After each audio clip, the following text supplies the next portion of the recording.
ପିଲାମାନେ ମୁଁ ବ୍ରଜବନ୍ଧୁ ଆପଣମାନଙ୍କୁ ଷ୍ଟଡି ସକ୍ସେସ୍ ଚ୍ୟାନେଲକୁ ସ୍ୱାଗତ ଜଣାଉଛି। ତ ପିଲାମାନେ ପୂର୍ବରୁ ଆମେ ଉତ୍ପାଦନ ବିଷୟରେ ପଢ଼ିଥିଲେ। ଆଜିର ଏହି ଭିଡ଼ିଓରେ ଆମେ ଉତ୍ପାଦନର ଫଳନ ବା ଫଙ୍କସନ୍ ଅଫ୍ ପ୍ରଡକ୍ସନ୍ ବିଷୟରେ ପଢ଼ିବା। ତ ଚାଲ ଦେଖିବା ଉତ୍ପାଦନର ଫଳନ କ'ଣ। କ'ଣ ଉତ୍ପାଦନର ଫଳନ? ଉତ୍ପାଦନର ସାଧନ ଓ ଉତ୍ପାଦ ମଧ୍ୟରେ ଯେଉଁ ସମ୍ପର୍କ ରହିଥାଏ ତାକୁ ହିଁ ଉତ୍ପାଦନର ଫଳନ ବୋଲି କୁହାଯାଏ ବା ଫଙ୍କସନ୍ ଅଫ୍ ପ୍ରଡକ୍ସନ୍ କାହାକୁ କୁହାଯାଏ ବା ଉତ୍ପାଦନର ଫଳନ କାହାକୁ କୁହାଯାଏ? ଉତ୍ପାଦନର ସାଧନ ଆଉ ଉତ୍ପାଦ, ଉତ୍ପାଦନର ସାଧନ ଆଉ ଉତ୍ପାଦ ଏଇ ଦି ଜଣଙ୍କ ମଧ୍ୟରେ ଯେଉଁ ସମ୍ପର୍କ ଥାଏ ତାହାକୁ ହିଁ ଉତ୍ପାଦନର ଫଳନ ବୋଲି କୁହାଯାଏ। ଉତ୍ପାଦନର ସାଧନ ଆମେ ପୂର୍ବରୁ ପଢ଼ିଥିଲେ। କ'ଣ କ'ଣ ଉତ୍ପାଦନର ସାଧନ?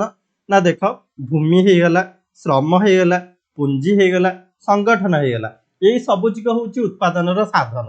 ଆଉ ଉତ୍ପାଦ ମାନେ ବୁଝିପାରୁଛ, ଯାହା ଆମେ ତିଆରି କରୁଛେ, କୌଣସି କଳକାରଖାନାରେ ଉତ୍ପାଦନର ସାଧନକୁ ବ୍ୟବହାର କରିକି କ'ଣ କରାଯାଏ? କୌଣସି ଜିନିଷ ତିଆରି କରାଯାଏ। ଆଉ ଏଇ ଯେଉଁ ସାଧନକୁ ବ୍ୟବହାର କରିକି କୌଣସି ଜିନିଷ ତିଆରି କରାହେଉଛି ତାଙ୍କ ଦି ଜଣଙ୍କ ମଧ୍ୟରେ ଯେଉଁ ସମ୍ପର୍କ ଥାଏ ତାକୁ ହିଁ କୁହାଯାଏ ଉତ୍ପାଦନର ଫଳନ। ପିଲାମାନେ ବୁଝିପାରୁଛ?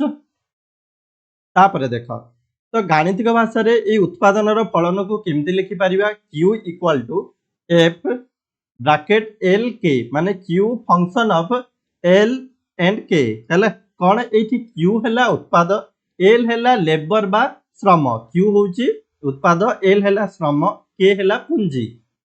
आउ एफ होची उत्पाद और साधन मध्य थिबा कार्यात्मक संपर्क बा उत्पाद साधन मध्य जो संपर्क गढ़ी उठिछि सेटाको एफ बोली कुआ जाय। एठी हमें दीटा उत्पादनर साधन नै जे, गोटे श्रम आ गोटे पुंजी एमती भी नहीं पारियो। आउ दुईटा अच्छी भूमि गोटे, संगठन गोटे, तमें भूमि आउ संगठन भी नहीं पारियो। बुझिपारछ? तापर देख, समय को भित्ति करी उत्पादन फलन को दुई भाग रे विभक्त कराइछि। गोटे हैला स्वल्पकालीन उत्पादन फलन, आउ गोटे हैला दीर्घकालीन उत्पादन फलन। हैला समय अनुसार उत्पादन फलन को दुई भाग रे विभक्त कराइछि। स्वल्पकालीन उत्पादन फलन माने कोन ना आमे पढ़िले उत्पादन फलन माने कोन? उत्पादनर साधन और उत्पाद मध्य जो संपर्क रही सेटा हले उत्पादनर फलन। तो ए दी जन मध्य संपर्क यदि अल्प समय मध्य अच्छी ताहले सेटा हले स्वल्पकालीन उत्पादन फलन। दीर्घ समय मध्य दीर्घ समय यदि उत्पादनर साधन आउ उत्पाद मध्य संपर्क अच्छी ताहले सेटा हले दीर्घकालीन उत्पादन फलन। या विषय आमे डिटेल रे नेक्स्ट क्लास रे पढ़िबा। उत्पादनर फलन को अधिक भल भाव जानिबा पई आमे दीटा विषय जानिया पड़िबो। गोटे हैला स्थिर साधन, आउ गोटे हैला परिवर्ती साधन। तापर देखिबा स्थिर साधन कौन कौन? स्थिर साधन देख, आमर उत्पादन वृद्धि हो किंबा ह्रास पाऊ, बढ़ू किंबा कमू, जदि साधन गुड़िक स्थिर रहउचंदी को समय मध्य ना अल्प समय मध्य, गोटे अल्प टाइम रे उत्पादन बढ़ू किंबा कमू, जदि साधन गुड़िक स्थिर रहउचंदी से गुड़िक स्थिर साधन बोली कहा जाए। कौन कौन स्थिर साधन? कलकारखाना गृह हो पारिबो, मेसीन हो पारिबो, कोठाबाड़ी हो पारिबो, स्थायी कर्मचारी हो पारिबो। कर्मचारी प्रायतः दी प्रकार थांती, गोटे स्थायी थांती आ गोटे अस्थायी थांती। एई सबुजिक हैला कलकारखाना गृह हो, मेसीन हो, कोठाबाड़ी हो, स्थायी कर्मचारी हो, एई सबुजिक स्थिर साधन। माने एई गुड़िक केबे हेले परिवर्तन हुए नाही। अल्प समय मध्य उत्पादन बढ़ू किंबा उत्पादन कमू, ए सबु साधनर परिमाण स्थिर रही थाए। सेइथिपई ए सबु को आमे स्थिर साधन बोली कहि थाउछु। तापरे देख, तो तापरे देछि कलकारखाना गृह जदि वृद्धि होछि बा संप्रसारण करिबा किंबा नूतन गृह निर्माण करिबा ए सब टाइम लागिबो बा समय सापेक्ष, अल्प समय मध्य रे एटा संभव नुहे। सेइथिपई कलकारखाना गृह को आमे स्थिर साधन बोली कहूछे, कारण अल्प समय मध्य रे बा अल्प टाइम रे केबे हेले भी कलकारखानार जो गृह तमे परिवर्तन करि परिबनी कि सेटा आउ वृद्धि करि परिबनी। सेटा करिया पे तुमको अधिक समय वेट करिया पड़िबो आ दीर्घ समय रे एटा संभव हेई पारिबो। बुझिपारछ? ठीक सेही बली से कहिछि जे वर्तमान जो मेसिन चालू अछि बा जोटा जो मेसिन सहायता रे तमे कार्य करूछ सेही मेसिन बदल रे आउ गोटे विशाल मेसिन आनिबो। कोन पय? ना उत्पादन बढ़िया पय। एटा भी अति अल्प समय मध्य रे संभव नुहे। सेथि पय भी आमे मेसिन को कोन करूचे? स्थिर साधन रे नैछे। हैला बुझिपारछ एथिकी? तापर आमे पढ़िबा परिवर्ती साधन। स्थिर साधन जानि पारलो, जो भी साधन आमे व्यवहार करूचे जदि सेटा स्थिर रहिबो, से उत्पाद बढ़ू किंबा कमू, ଯେତେ ତିଆରି ହେଉଛି ଜିନିଷ ତିଆରି ବୃଦ୍ଧି ପାଉ କିମ୍ବା ହ୍ରାସ ପାଉ, ଯଦି ସାଧନ ଗୁଡ଼ିକ ସ୍ଥିର ରହୁଛି ଅତି ଅଳ୍ପ ସମୟ ମଧ୍ୟରେ, ତାହାକୁ ତମେ କ'ଣ କହିପାରିବ? ସ୍ଥିର ସାଧନ। ନେକ୍ସଟରେ ଅଛି ପରିବର୍ତ୍ତୀ ସାଧନ।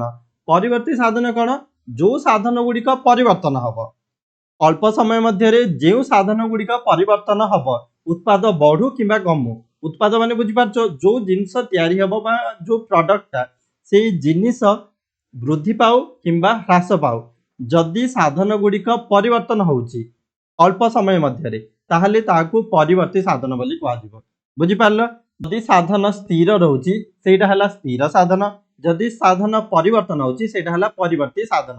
ଆଉ ଏଇ ଦୁଇଟା ସାଧନ ଗୁଡ଼ିକ ଅଳ୍ପ ସମୟ ମଧ୍ୟରେ ହିଁ ଦେଖାଯାଏ। ଦୀର୍ଘ ସମୟ ମଧ୍ୟରେ କ'ଣ ହେଇଥାଏ ନା ସବୁଜିକ ପରିବର୍ତ୍ତନଶୀଳ। ଦୀର୍ଘ ସମୟରେ ବହୁତ ଅଧିକ ଟାଇମରେ କ'ଣ ହେବ, ତମେ ସବୁ ଚେଞ୍ଜ କରିପାରିବ। ଅଳ୍ପ ସମୟକୁ ନେଇକି ତମର ସ୍ଥିର ସାଧନ ଆଉ ପରିବର୍ତ୍ତୀ ସାଧନ ବିଷୟରେ କୁହାଯାଇଛି, ଏଇଟା ଧ୍ୟାନ ଦେବ। ତାପରେ ଦେଖ, ପରିବର୍ତ୍ତୀ ସାଧନରେ କ'ଣ କ'ଣ ଯାଉଛି ନା ଶ୍ରମ, କଞ୍ଚାମାଲ, ବିଜୁଳି ଶକ୍ତି। ତମେ ଶ୍ରମକୁ ହେଲା ପରିବର୍ତ୍ତନ କରିପାରିବ। ଶ୍ରମ ଯେତେ ବଢ଼େଇବ ସେତିକି ଅଧିକ ପ୍ରଡକ୍ସନ ହେବ ବା ସେତିକି ଉତ୍ପାଦ ଅଧିକ ତିଆରି କରିପାରିବ, ସେତିକି ଅଧିକ ଜିନିଷ ତିଆରି କରିପାରିବ। କଞ୍ଚାମାଲ ବି ସେମିତି, ଅଧିକ କଞ୍ଚାମାଲ ଯୋଗେଇଲେ ଅଧିକ ଜିନିଷ ତିଆରି ହେବ। ବିଜୁଳି ଶକ୍ତି, କମ୍ ଜିନିଷ ତିଆରି କରିବା ପାଇଁ କମ୍ ବିଜୁଳି ଶକ୍ତି ଦରକାର, ଅଧିକ ଜିନିଷ ତିଆରି କରିବା ପାଇଁ ଅଧିକ ବିଜୁଳି ଶକ୍ତି ଦରକାର। ସେଥିପାଇଁ ଏଇ ସବୁ ଶ୍ରମ ହେଲା, କଞ୍ଚାମାଲ ହେଲା, ବିଜୁଳି ଶକ୍ତି, ଏ ସବୁର ପରିମାଣ ବୃଦ୍ଧି ପାଉଛି, ହ୍ରାସ ପାଉଛି, ବଢୁଛି, କମୁଛି, ଏ ସବୁ ପରିବର୍ତ୍ତନଶୀଳ। ସେଇଥିପାଇଁ ଏ ସବୁକୁ ପରିବର୍ତ୍ତୀ ସାଧନ ବୋଲି କୁହାଯାଏ। ବୁଝିପାରୁଛ? ତ ଆଉ ଗୋଟେ ଏଇଠି ଦେଇଛି କ'ଣ, ଉତ୍ପାଦନ ବୃଦ୍ଧି ସହିତ ଏଇ ଯେଉଁ ସାଧନ ଗୁଡ଼ିକର ପରିମାଣ ବୃଦ୍ଧି ହେଇଥାଏ, ଉତ୍ପାଦନ ହ୍ରାସ ସହିତ ଏଇ ସବୁ ସାଧନ ଗୁଡ଼ିକର ପରିମାଣ ହ୍ରାସ ପାଇଥାଏ। ବୁଝିପାରୁଛ?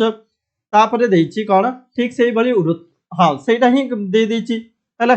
ତ ଏଇଠି ଆମେ ମନେ ରଖିବାକୁ କ'ଣ ପଡ଼ିବ, ସ୍ଥିର ସାଧନ ହଉ କି ପରିବର୍ତ୍ତୀ ସାଧନ ହଉ, ଦୁଇଟା ଯାକ ସ୍ୱଳ୍ପ କାଳ ପାଇଁ ଠିକ୍ ଅଛି। ଦୀର୍ଘ କାଳ ହେଇଗଲେ ଏଇ ଦୁଇଟା ଯାକ କାମ ଦେବନି। କ'ଣ ପାଇଁ? ଦୀର୍ଘ କାଳରେ ସବୁଜିକ ପରିବର୍ତ୍ତନଶୀଳ, ସବୁଜିକ ପରିବର୍ତ୍ତୀ ସାଧନ ଅଟନ୍ତି ହେଲା। ପିଲାମାନେ, ତମକୁ ଯଦି ଆମ ଏଇ ଭିଡ଼ିଓ ପସନ୍ଦ ଲାଗୁଛି ତାହେଲେ ଲାଇକ୍ କର, ସେୟାର କର। ଅଧିକରୁ ଅଧିକ ଇନଫର୍ମେସନ୍ ପାଇଁ ଆମ ଚ୍ୟାନେଲକୁ ସବସ୍କ୍ରାଇବ୍ କର। ଆଉ ଏଇ ଇକୋନୋମିକ୍ସର ଭିଡ଼ିଓ ସବୁ ପ୍ଲେ ଲିଷ୍ଟରେ ଅଛି, ସେ ସବୁକୁ ଯାଇକି ଦେଖ। ଧନ୍ୟବାଦ।